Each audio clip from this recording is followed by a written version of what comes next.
পাগল আছে, ইংরেজিতে কথা বলতে পারে, দেখতে রাজপুত্রর মতো মনে হয়, ইংরেজিতে লিখতেও পারে, কথাও বলতে পারে।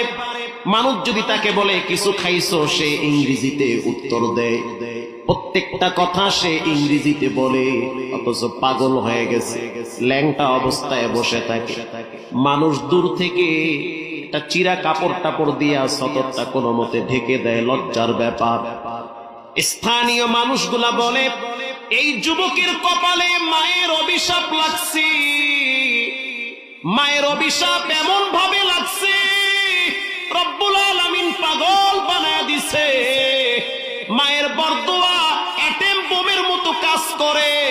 মা যদি খারাপ হয় তারপরও সে তোমার মা, তার সাথে খারাপ ব্যবহার করা যাবে না। মা যদি পতিতালয়ের বেশ্যাও হয় তারপরও সে তোমার মা, সে